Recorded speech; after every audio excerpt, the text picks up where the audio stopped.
Hello students, welcome to science states. তো যে cross product এবং ডট প্রোডাক্ট অর্থাৎ ভেক্টরের মাল্টিপ্লিকেশন আমরা করছিলাম, সেই মাল্টিপ্লিকেশনের এটা সেকেন্ড পার্ট। এই সেকেন্ড পার্টে মাল্টিপ্লিকেশন আমরা এক্স্যাক্টলি কিভাবে করব, যখন দুটো গিভেন ভেক্টর থাকবে, দুটো ভেক্টর আমাদের দেওয়া থাকবে, তখন সেই ভেক্টরের মাল্টিপ্লিকেশন আমরা কিভাবে করব। তো এখানে একটা কথা খুব ইম্পর্টেন্ট জেনে নিতে হবে যে ভেক্টর যখন দেওয়া থাকবে, vector may be in space, অর্থাৎ সেক্ষেত্রে সেই ভেক্টরটার 3 ডাইমেনশনে যদি থাকে, অর্থাৎ ত্রিমাত্রিক দেশে কোনো ভেক্টর যদি থাকে, তাহলে তার কটা উপাংশ থাকবে? 3টে উপাংশ থাকবে, এক্স অক্ষ বরাবর, ওয়াই অক্ষ বরাবর এবং জেড অক্ষ বরাবর, তাই তো? তার 3টে মান থাকবে। পজিশন ভেক্টর যখন আমরা শিখেছিলাম তখন জিনিসটা আমরা স্পষ্টভাবে শিখে নিয়েছিলাম। দ্বিমাত্রিক দেশে যদি থাকে তাহলে তার দুটো কম্পোনেন্ট থাকবে, either X Y or X Z or Y Z. তো এইভাবেই থাকবে। যদি একমাত্রিক থাকে তাহলে এক্স অথবা ওয়াই অথবা জেড, এইভাবে থাকবে। তো চলো দেখে নেওয়া যাক, যখন দুটো ভেক্টরকে মাল্টিপ্লিকেশন করব, ক্রস প্রোডাক্ট এবং ডট প্রোডাক্ট করব, তখন তাদের ফলটা আমরা কিভাবে নির্ণয় করব বা কোন ম্যাথমেটিক্যাল টুল আমরা ইউজ করব এক্ষেত্রে। তো চলো শুরু করা যাক। যদি দুটো ভেক্টরের ডট প্রোডাক্ট করতে হয়, দুটো ভেক্টর যদি দ্বিমাত্রিক দেশে থাকে বা একমাত্রিক দেশে থাকে, তাহলে কিভাবে তাদের ক্রস প্রোডাক্ট বা ডট প্রোডাক্ট আমরা করতে পারি সেগুলো দেখার চেষ্টা করি। দেখো, সাপোজ দুটো ভেক্টর সাপোজ আমি ধরে নিই কোনো একটি ভেক্টরের কথা বলি, ধরো পি বিন্দুর পজিশন ভেক্টর। পি বিন্দুকে আমরা এক্স কম ওয়াই বলতে পারি, পি বিন্দুর স্থানাঙ্ক। এখন এই পি বিন্দু অরিজিনের সঙ্গে যোগ করে দিলে এখান থেকে আমরা একটা অভিলম্ব টানি, এখান থেকে একটা অভিলম্ব টানি, টানলে এদিকে আমরা পাবো এক্স, এদিকে আমরা পাবো ওয়াই, যদি এটা ওয়াই অক্ষ হয়, যদি এটা এক্স অক্ষ হয়। তাহলে এই যে পি বিন্দু, এটাকে যদি এর অবস্থানকে যদি আমরা পজিশন ভেক্টর আর ভেক্টর দ্বারা ডিনোট করে থাকি, তাহলে এগুলো হয়ে যাবে ভেক্টর। তাহলে এখানে এক্স ক্যাপ মানে এখানে আই ক্যাপ গুণ হয়ে যাবে, এখানে হবে জে ক্যাপ, এইভাবে হয়ে গেল। তাহলে সেক্ষেত্রে এই পজিশন ভেক্টর আর ভেক্টরটাকে আমরা লিখতে পারবো কি X I cap plus Y J cap, এই ফর্মে লিখতে পারবো। তাহলে এই ফর্মে একে আমরা লিখতে পারলাম। এবার আমি আরেকটা ভেক্টর নিলাম, এখানে আর একটি বিন্দুর পজিশন ভেক্টর নিলাম দ্বিমাত্রিক দেশে, যে বিন্দুটার নাম দিলাম পি, যার স্থানাঙ্ক এক্স ড্যাশ ওয়াই ড্যাশ। তাহলে এই ক্ষেত্রেও একইভাবে আমরা এখান থেকে লম্ব টানলাম, এখান থেকে, তাহলে আমরা পেয়ে যাব এই পজিশন ভেক্টরটা। ধরে নিই ওই পজিশন ভেক্টরটা হচ্ছে আর ড্যাশ ভেক্টর, এবং R dash vector equal to, তাহলে আমরা কি লিখতে পারবো x dash I cap plus Y dash J cap. তাহলে এটা দ্বিমাত্রিক দেশে থাকা দুটো ভেক্টর, আর ভেক্টর এবং আর ড্যাশ ভেক্টর। এই দুটোকে যদি আমরা ডট প্রোডাক্ট করি তাহলে কি পাবো সেটা দেখার চেষ্টা করি। তাহলে ধরো আমি ডট প্রোডাক্ট করলাম কি আর ভেক্টর ডট আর ড্যাশ ভেক্টর, এই দুটো ভেক্টরকে আমার ডট প্রোডাক্ট করতে হবে। তো আমরা লিখবো কেমন করে? আর ভেক্টরটাকে প্রথমে লিখে নেব। তাহলে আর ভেক্টরটাকে ওয়াই জে ক্যাপ আমরা লিখলাম, ডট আবার একটা ব্র্যাকেট দেব, দিয়ে এটাকে কি লিখবো X dot X dash I cap plus Y dash J cap লিখলাম। এবার আমরা কি করব দেখি, আমরা ডট প্রোডাক্ট করতে চাইছি এই দুটো ভেক্টরে। এবার এই যে নর্মাল গুণ যেমন ছিল তেমন করব, শুধু দিকটাকে আলাদাভাবে প্রোডাক্ট করতে করতে যাব। কারণ প্রোডাক্টের কনসেপ্ট কেন এসেছিল? ভেক্টরের দিক থাকে বলে, কিন্তু স্কেলার কম্পোনেন্টগুলোর গুণ নর্মাল নিয়ম। তাহলে এক্স আর এক্স ড্যাশ গুণ করলে কি হবে এক্স এক্স ড্যাশ, এখানে আই ক্যাপ আছে, এখানেও আই ক্যাপ আছে, তাহলে এদের মধ্যে যেহেতু এখন আমরা ডট প্রোডাক্ট করছি, তাহলে এদের মধ্যেও হবে ডট প্রোডাক্ট, তাহলে I cap dot I cap plus তারপরের টার্মটা এটার সঙ্গে এটা গুণ, তাহলে X Y dash I cap dot J cap, তাহলে এই আই ক্যাপের সঙ্গে এই জে ক্যাপটা ডট প্রোডাক্ট হলো, প্লাস প্লাস এবার এই টার্মটা এটার সঙ্গে, তাহলে Y X cap J cap dot I cap, plus এবার এটার সঙ্গে এটা, তাহলে Y Y dash J cap dot J cap. ঠিক আছে, তাহলে এই পেলাম। এবার আমাদের কি করতে হবে, এবার আলাদা করে একটা কাজ করে নিই। এখানে দেখো যেগুলো স্কেলার রয়েছে তাদের গুণফল তো সহজ, আমরা শুধু এই পার্টগুলোর কথা নিয়ে চিন্তা করব মূলত, যে জে ডট আই বা কী হবে, আই ডট জে বা কী হবে, জে ডট জে কী হবে এবং আই ডট আই কী হবে। তো চলো প্রথমে আই ডট আই কী হবে সেটা জেনে নেওয়া যাক। I dot I, I vector এবং আই ভেক্টর এই দুটো ইউনিট ভেক্টরকে ডট প্রোডাক্ট করলে কি পাওয়া যায়। দেখো এই দুটো ইউনিট ভেক্টরকে ডট প্রোডাক্ট করলে কি পাওয়া যায়, দেখো এদের মাথায় শুধু ক্যাপ রয়েছে এইটা বোঝানোর জন্য যে এরা ইউনিট ভেক্টর, কিন্তু এরাও তো ভেক্টর, তাহলে এদের যে ডট প্রোডাক্ট বা ক্রস প্রোডাক্ট সেটা ভেক্টরের নিয়মেই হবে। হয়তো মাথায় শুধু ভেক্টর সিম্বলটা নেই, কিন্তু এরা তো ভেক্টর, কিন্তু এরা একটা ইউনিক টাইপের ভেক্টর, কি ইউনিট ভেক্টর, সেইটা বোঝানোর জন্য আমরা মাথায় শুধু ক্যাপ দিয়েছি। আচ্ছা চলো, তাহলে ভেক্টরের যে ডট প্রোডাক্টের নিয়ম, সেই ডট প্রোডাক্টের নিয়ম অনুসারে কি হবে, মডিউলাস অফ আই ক্যাপ, আবার এটার জন্য মডিউলাস অফ আই ক্যাপ, এদের মধ্যবর্তী কোণের কস। তাহলে দেখো আই ক্যাপ এবং আই ক্যাপের মধ্যবর্তী কোণ কত, দেখো আই ক্যাপ কোন অক্ষ বরাবর থাকে, এক্স অক্ষ বরাবর, তাই তো। আবার আরেকটা ভেক্টর নিয়েছি সেটাও আই ক্যাপ, তাহলে সেটাও এক্স অক্ষ বরাবর, তাহলে আই ক্যাপ এবং আই ক্যাপের মধ্যবর্তী কোণ, তার মানে দুটো ভেক্টর যদি আমরা নিই, দুটো ভেক্টর যদি একই অভিমুখী হয় তাহলে তাদের মধ্যবর্তী কোণ কত হবে, 0 হবে। তাহলে এক্ষেত্রে একই অভিমুখী বলতে দুজনই এক্স এর অভিমুখী, সেই জন্য আই ক্যাপ নিয়েছি আমরা, এক্স এর দিক হলে আই ক্যাপ নিই। তাহলে I cap dot I cap যখন আমরা করব তখন আমরা কি পাবো দেখি, তাহলে দুটোর মধ্যে কোণ কত, 0, তাহলে সেই জন্য আমরা এখানে লিখতে পারি cos 0, তাই তো।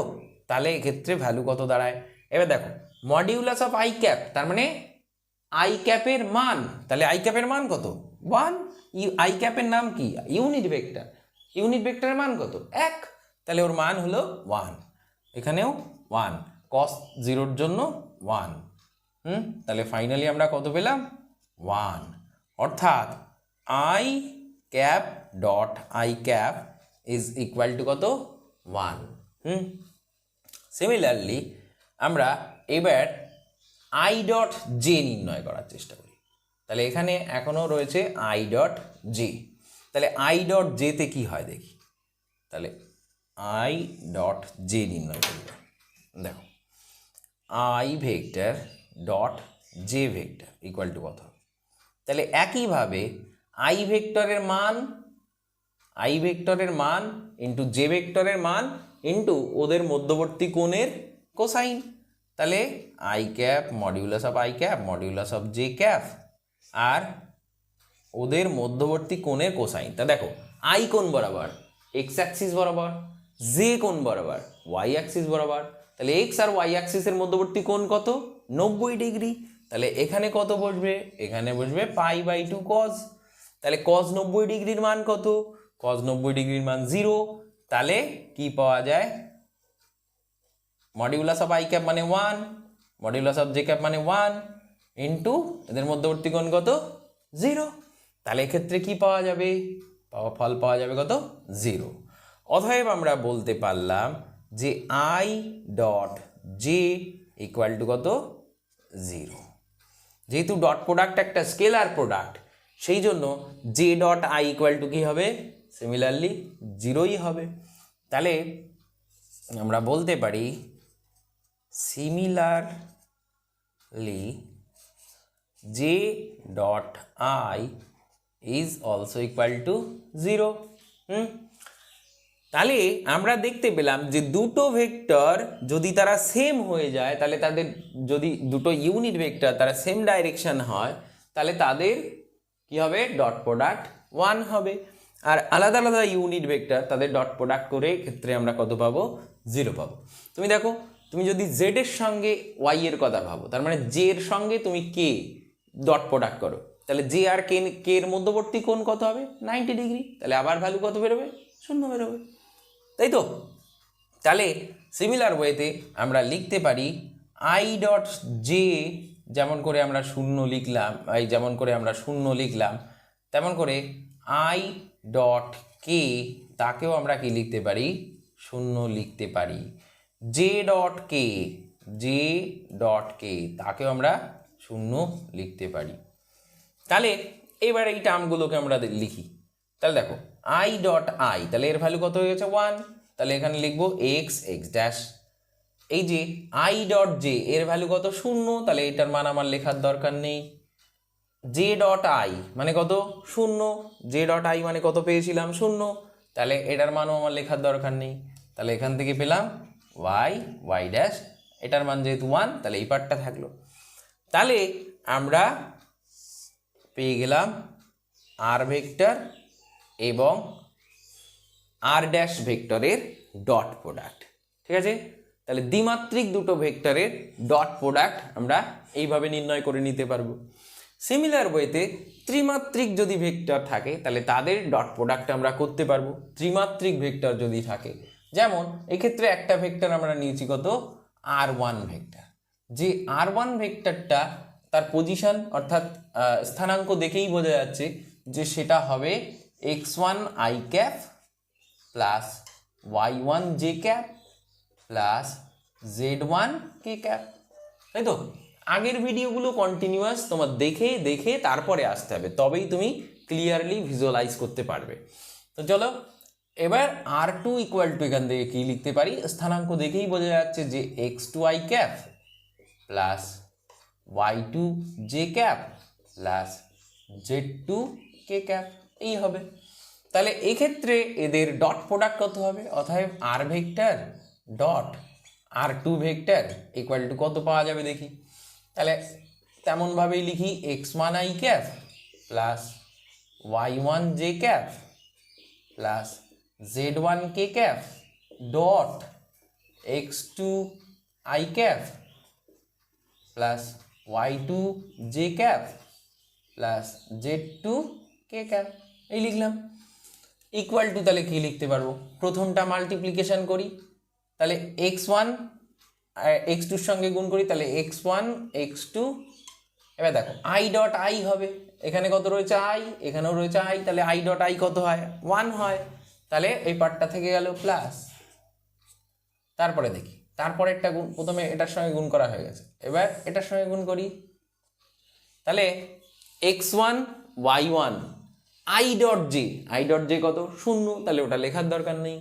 আচ্ছা, তারপরে দেখো x1, এবার এখান থেকে এখানে যাই, তাহলে x1 z2 i dot k, তাহলে i ডট k কত, 0, তাহলে ওটাও রাখার দরকার নেই, হয়ে গেল। তাহলে 0 প্লাস 0, দুটো পার্টের জন্য এটা পেয়ে গেলাম। আচ্ছা, এবার সেকেন্ড এটাই যাই, তাহলে এটা এর সঙ্গে ফার্স্ট গুণ করি, গুণ করলে কত পাওয়া যায় দেখি, তাহলে প্লাস, দেখো y1 x2 j dot i কত পাওয়া যাবে, 0। তারপরেরটায় দেখি, তারপরেরটা কি পাওয়া যায় দেখি, y1 y2 j dot j, তাহলে y1 y2 j dot j মানে কত, 1, তাহলে ওটা থেকে যাবে। আচ্ছা, তারপরেরটা কত, y1 z2 j dot k, তাহলে কত, 0। তিনটে আলাদা কালি দিয়ে আমরা বোঝাচ্ছি তিনটে ক্ষেত্রে আমরা কি কি ফল পেলাম, বুঝবে তাহলে তোমরা যে কোন টার্মটা 0 কোন টার্মটা কি হলো। আচ্ছা, এরপর আমরা এখান থেকে এখানে ফার্স্ট গুণ করি, তাহলে প্রথমটা কি পাবো দেখি, প্রথমটা পাবো z1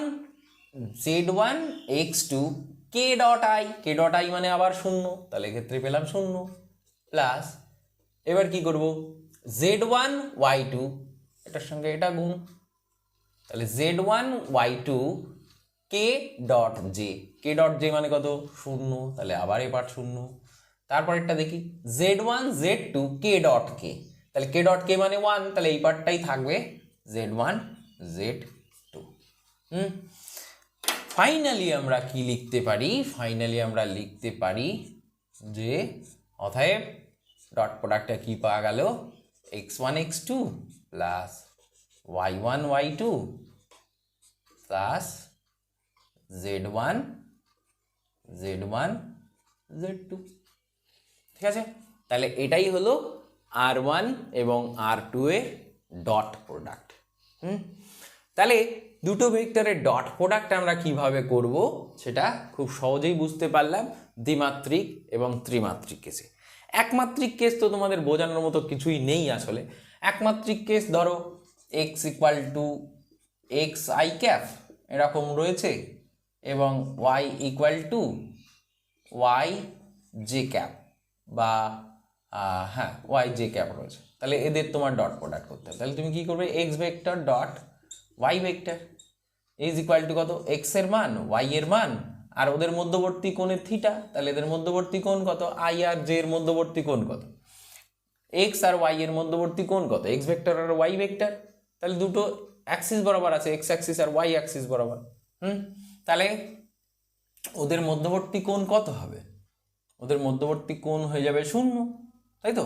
তাহলে ওদের মধ্যবর্তী কোণ হয়ে যাবে ওদের মধ্যবর্তী কোণ কত হয়ে যাবে 90 ডিগ্রি, তাই তো। তাহলে cos 90 কত 0, তাহলে এদের ডট প্রোডাক্ট কত হবে 0 হবে। তার মানে এই দুটো ভেক্টর অবশ্যই একে অপরের সঙ্গে পারপেন্ডিকুলার, সেই জন্যই তাদের ডট প্রোডাক্ট 0 হয়েছে, তাই তো। আচ্ছা, তাহলে এইবার আমরা শিখে গেলাম যে যে কোনো ত্রিমাত্রিক দ্বিমাত্রিক বা একমাত্রিক যে কোনো ধরনের ভেক্টর হলে তাদের ডট প্রোডাক্ট আমরা কিভাবে নির্ণয় করব। পরবর্তীতে অঙ্কের মাধ্যমে আমরা জিনিসটা আরও ক্লিয়ারলি ভিজুয়ালাইজ করতে পারবো। আমরা জেনারেল উদাহরণের সাহায্যে পরপর বোঝাতে বোঝাতে এগোচ্ছি। তো চলো, এবার ডট প্রোডাক্ট তো হয়ে গেল, তাহলে এবার ক্রস প্রোডাক্টের ক্ষেত্রে কি করব। তো এত সময় তোমরা নিশ্চয়ই নোট করে নিয়েছো, যদি না নাও তাহলে ভিডিও পজ করে অবশ্যই নোট করে রেখো। চলো, এগুলো আমি কিন্তু মুছে দেবো। তাহলে এবার আমরা করব কি, এবার আমরা করব ক্রস প্রোডাক্ট। ডট প্রোডাক্ট তো হলো, এবার আমরা করব ক্রস প্রোডাক্ট। কারণ ভেক্টরের ক্ষেত্রে দুটো প্রোডাক্ট থাকে, ডট এবং ক্রস, তাহলে দুটো প্রোডাক্টের ফল কি হয় দুটো ক্ষেত্রেই তো আমাদের জানতে হবে। সেই জন্যই আমরা এবার করব কি, ক্রস প্রোডাক্ট কিভাবে করব সেটা আমরা শিখব। চলো, এখানে এই r1 এবং r2 এই দুটো ভেক্টরকেই আমি ক্রস প্রোডাক্ট করে দেখাচ্ছি।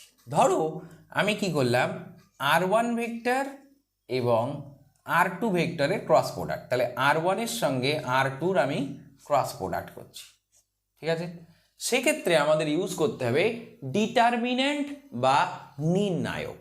নির্ণায়ক কি বললাম, আমাদের ম্যাথমেটিক্যাল টুলস ইউজ করতে হবে বলেছিলাম, তো এক্ষেত্রে আমরা ইউজ করব ডিটারমিন্যান্ট বা নির্ণায়ক, ঠিক আছে।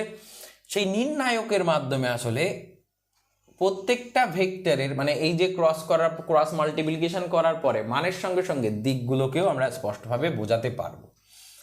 সেই জন্যই আমরা নির্ণায়ক ইউজ করছি। তোমরা নির্ণায়ক যদি না করে থাকো তাহলে অবশ্যই তোমরা অঙ্কে এটা পেয়ে যাবে।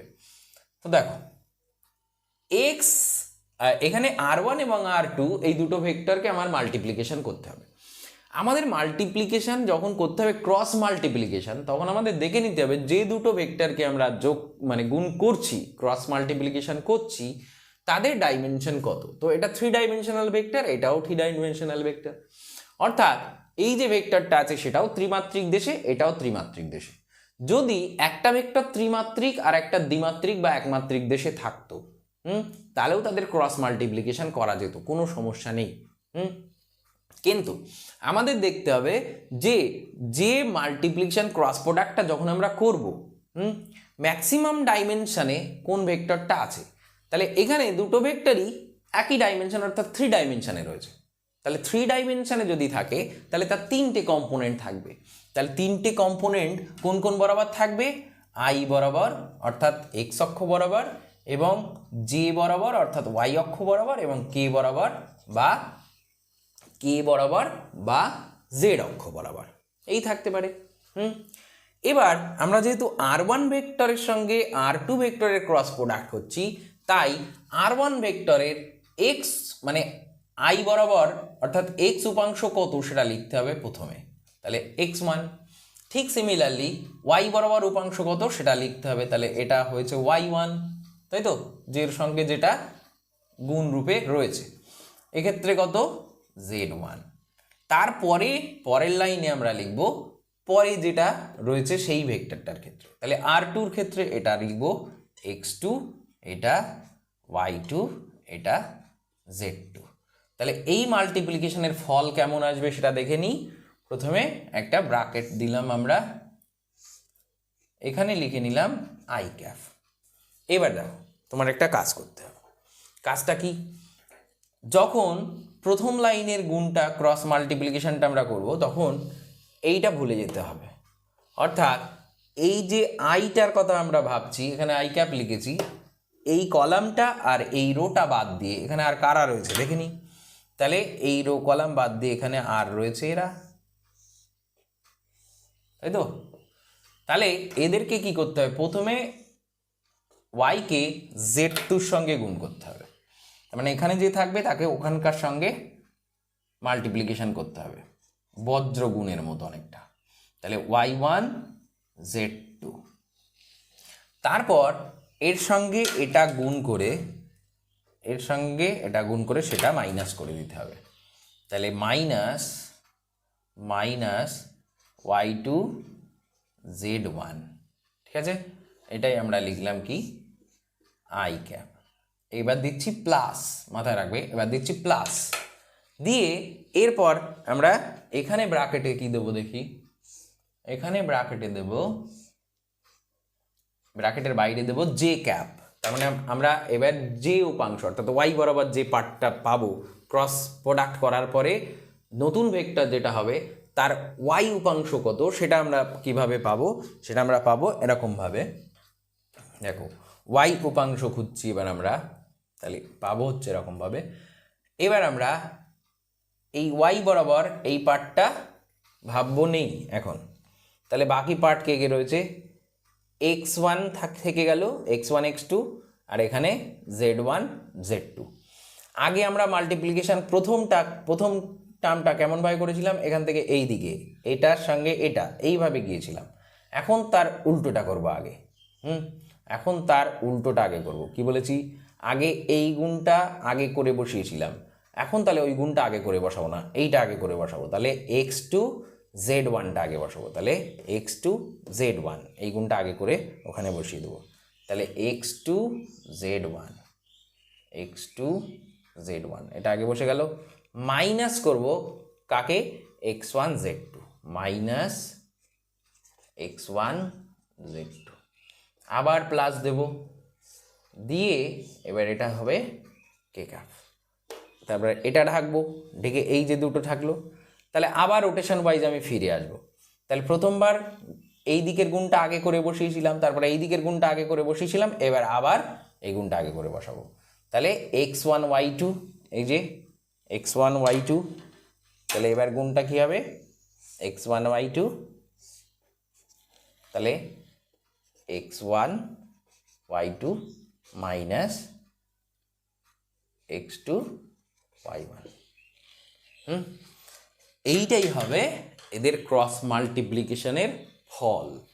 তাহলে এই যে অংশটা আমরা পেলাম, এই অংশটা কি বোঝাবে বলো তো, নতুন যে ভেক্টরটা আমরা পেলাম ক্রস প্রোডাক্ট করার পর, দুটো ভেক্টরের ক্রস প্রোডাক্ট করার পরে নতুন যে ভেক্টর পেলাম এইটা হচ্ছে তার এক্স কম্পোনেন্ট, এইটা তার ওয়াই কম্পোনেন্ট এবং এইটা তার জেড কম্পোনেন্ট। তাহলে ওই ভেক্টরটির এক্স অক্ষ বরাবর উপাংশ হচ্ছে এটা, ওয়াই অক্ষ বরাবর উপাংশ হচ্ছে এটা এবং জেড অক্ষ বরাবর উপাংশ এটা। তাহলে নতুন যে ভেক্টরটি পেলাম সেটার মান কত হবে সেটা আমরা এখান থেকে পেয়ে যাব।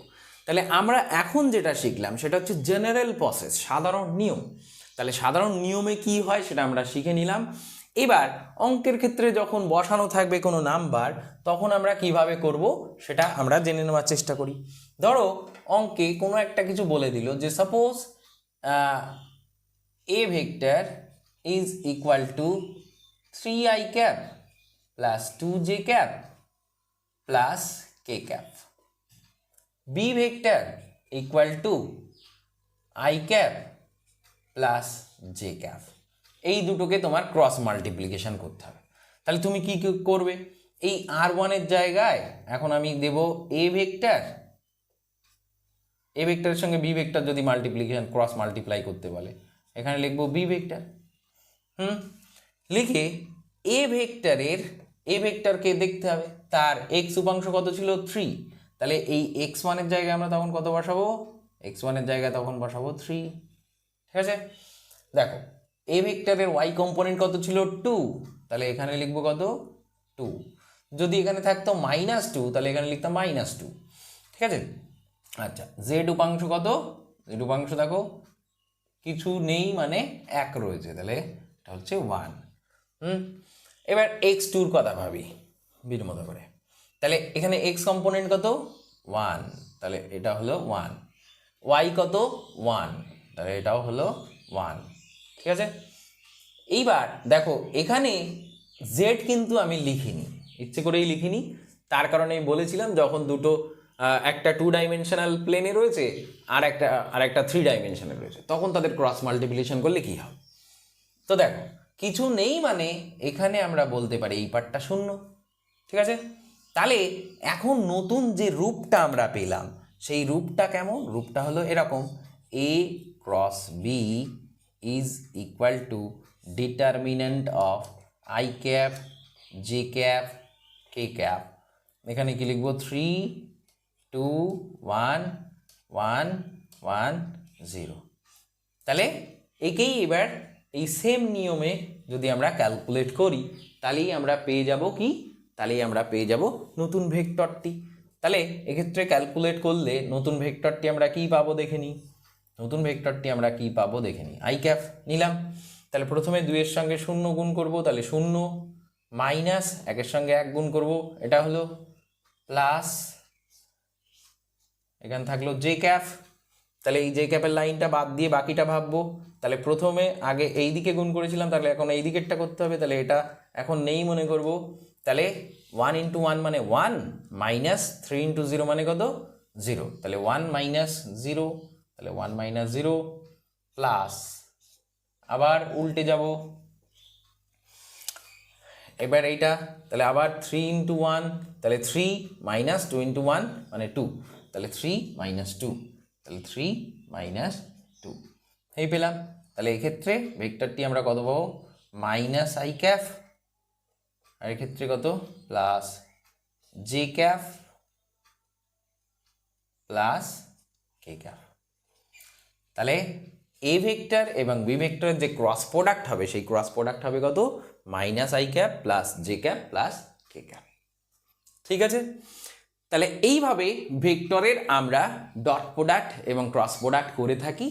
বিভিন্ন অঙ্ক এরপরে আমরা যখন ফেস করব, বিভিন্ন প্রবলেমে আমরা পড়ব, তখন তার সলিউশন কিভাবে হবে সেটা আমরা এইভাবে নির্ণয় করে নিতে পারবো। তো দুটো ভেক্টরের যে ভিডিও হলো ক্রস প্রোডাক্ট এবং ডট প্রোডাক্টের, সেখানে স্পষ্টভাবে আমি একটা জিনিস বোঝানোর চেষ্টা করেছি যে দুটো ভেক্টরের ক্রস প্রোডাক্ট যখন হয় তখন যেটা রাশি পাওয়া যায় সেটা কিন্তু ভেক্টর রাশি, এবং ডট প্রোডাক্ট হলে সেটা স্কেলার রাশি।